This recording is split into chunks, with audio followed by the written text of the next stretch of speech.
Joining us on 710 KURV, we're discussing the future, ladies and gentlemen. Gen Z and Republicans. Interesting combination, but that's why we're having that conversation right now. We're having that conversation with Juan Pablo Villasmil, who is Intercollegiate Studies Institute editorial fellow at Spectator World and a Young Voices contributor. He joins us now. So this has been a conversation I've been having with Davey, is what happens when Trump is gone next election, win or lose, right? Win or lose in 2028. They've got some introspective searching they've got to do, and this leads us to Gen Z. So, what? Let's set the stage here. What is your take on this? Thank you for having me. So, I would say not only in the next years, but this year, Gen Z is going to play and will continue to play a role that will be tremendous. We are 20% of the population. There's around 70 million of us in the U.S. alone. And of course, that's what matters because we're in the U.S. And in 2016, most of us couldn't vote. I couldn't vote. But now we can. Half of us can vote. And by 2030, all of us will be eligible to vote. So what exactly are we going to do about them? The reality is that conservatives and Republicans usually don't focus on Gen Z because it's not their core demographic, so I understand. Gen Z is not going to show up massively to the primaries, for example, but we still matter. And now that we're dissatisfied with Joe Biden, 35% of us are unhappy. Only 35% of us, are happy with Biden. Republicans have an opening to actually exploit this weakness and maybe not necessarily drive the outreach 30% higher from Gen Z toward Republicans, but at least keep that enthusiasm for Democrats low. And slowly but surely, I'm sure that Republicans could do some work to at least target us. And one of the people that did that during the campaign was Vivek Ramaswamy, which a lot of the boomers didn't like, but some of the Gen Z people grew to love him because he was on TikTok and on Instagram and doing all these funny things that at least try to reach a different audience. And by different, I mean young.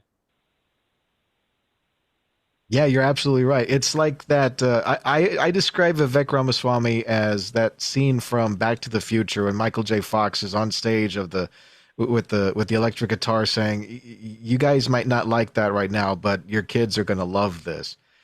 The GOP, I don't know if they have that card in their deck yet, but they might. They might be a little bit more open to it. So let's compare the GOP to the Democrats right now. How good are the Democrats at what are the Democrats doing to court Gen Z that the GOP isn't? So the big thing is it's money. Of course, there's trying to talk like us and to us, but it's also money, to be honest. I understand that a lot of Republicans don't like TikTok, and I agree to some degree. Like, yeah, TikTok is owned by a foreign entity that also happens to be our biggest geopolitical competitor. So it's not great, but more than 50% of people on Gen Z are young folks. And even if you find being on TikTok sacrilegious, consider Snapchat. Snapchat has over 100 million users in the U.S. Half of those are under the age of 26. During the midterms, Democrats spent 15 times more money on political ads on Snapchat than Republicans. So if Republicans try to match the spending on Snapchat, for instance, there might be a change in how many young Americans are listening to their message.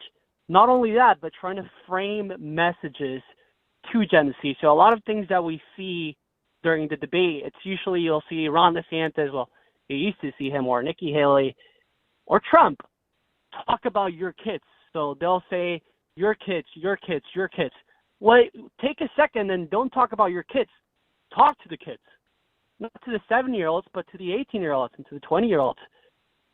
They should try, not all the time, I understand that there's other voters, but they should at least try to have some messages directly focused on the youth. And if they do that, I'm absolutely certain that more young people are going to like the message and probably vote for that candidate. Joining us on 710 KURV is Juan Pablo Villasmil. He's got an article in The Hill titled Republican Candidates Ignore Gen Z at Their Peril. I'm a millennial. Our resident boomer, no offense, Davis Rankin, has a question for you, Juan. It's not offensive to be a boomer, and I don't know why you keep obsessing about that. Boomers were born between 46 and 64, Gen X 65 to 78. That means you. Millennials 79 to 1995, and then Gen Z picks up 1996 to 2010. So, what is what are Gen Z folks interested in? What would candidates talk to them about? Yeah, so if you read the articles online, you'll probably listen to something about the environment or LGBTQ issues and how we're all progressive liberals. But there's a lot of studies that show that that's not necessarily true.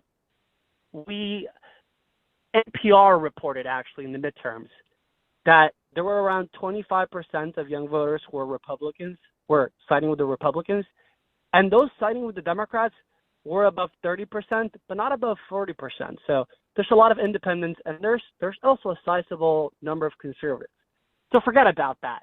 I think that what we need with Gen Z, aside from all the cultural issues, it's a broad conversation about our future. So Vivek Ramaswamy talked about the black hole in the hearts of young Americans.